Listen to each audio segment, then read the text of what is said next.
'cause I don't wanna fall in love. If I ever did that, I think I'd have a heart attack.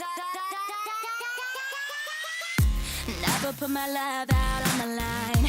Never said yes to the right guy. Never had trouble getting what I want. But when it comes to you, I'm never good enough. When I don't care. Feeding tube was placed in my colon. That caused me to have 2 operations and 5 days apart, which I don't remember because I was in ICU. Or yeah, I don't remember. And that caused me to be in the hospital from August 19th to September 26th, and then coming home on September 26th and going back on October 1st. So yeah, when I came home on September 26th, I was on TPN, which is like total peripheral nutrition, is what it basically stands for. And if you've had cancer or if you've had any other illness, you probably know what a PICC line is. It's a line or IV type line that goes in your up to your heart, and you can give it through your vein, and you can give medicine like ibuprofen, pain medications, sleeping medications, anything that you may need. So and yeah, I don't mean that. So on October 1st, I went back because I was running a high-grade fever. I was running like 100 and 102, and so I had to go back to the hospital that I had left 5 days prior. So I ended up, they took me back in, they admitted me again. I thought I was going to go home, but no, they admitted me. And I stayed on that unit for about, floor for about 36 hours maybe, or maybe, no, close to 40 maybe, close to 40. And then they brought me to the unit or the thing that I had left like 6 days prior. They brought me back to that floor that I had left 6 days prior. So when they brought me back to, 7 days prior, never mind. They brought me back to the unit, or that floor, I guess you could say. And I coughed, and like stuff and fluid came out, and I guess I coughed, and it just come all out, like bloodish and mucus. It was gross, and my mom said she would have died if we were home when it happened, but we were in the hospital, thank goodness. So that happened, and on October 3rd, they took me in and reopened my scar on a wound vac. Putting a wound vac in was basically suctioning all the fluid out from the scar until it closes. I had to have the scar or the wound vac for about a week or 2, maybe a week and a half. And I had about 3 changes before I had it done.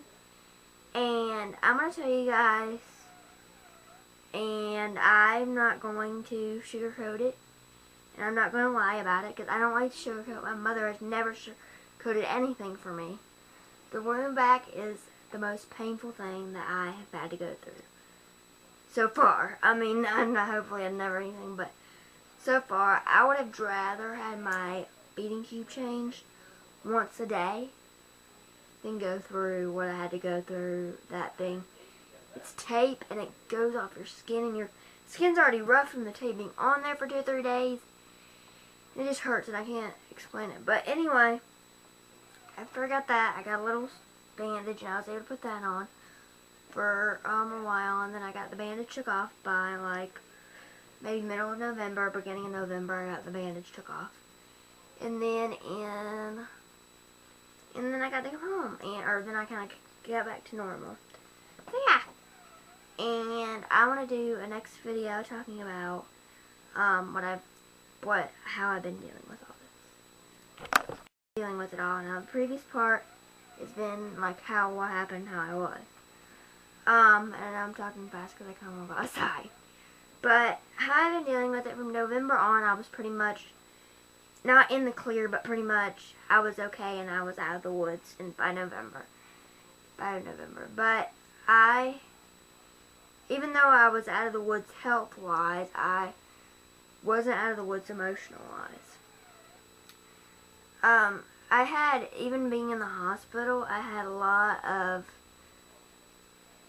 anger and emotion towards what happened. I didn't talk there for a while. I just wasn't myself. I didn't sleep, and I went through like a depression period where I didn't want to talk to anybody, and And there would be people like my lung doctor, because I have one lung, so I go to a lung doctor.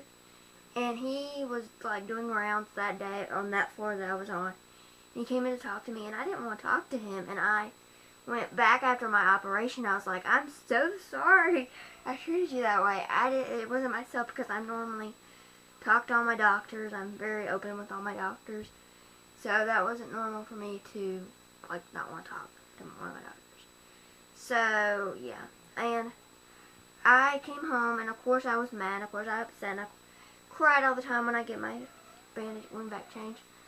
But after it was all over and everybody left, and it was just me and my mom, my grandma, my cat, and my dog, I really started to begin the emotional, like,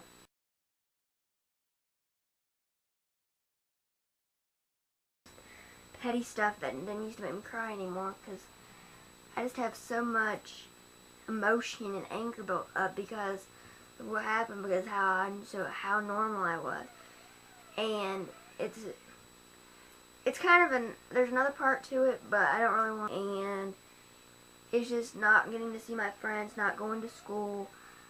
I got my yearbook, even though I was homeschooled. The teacher that homeschooled me brought me my yearbook for that year, and I looked at it, and my grandma cried, and I sometimes wish I never would have got the yearbook, because looking at it, it just made me so sad that I missed out on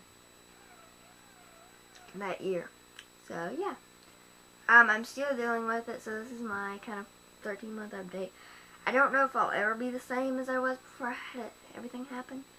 I hope I can at least be a little bit better than I am, but I don't think I'll ever be the same. So, peace, and I hope you guys enjoyed this video. Bye.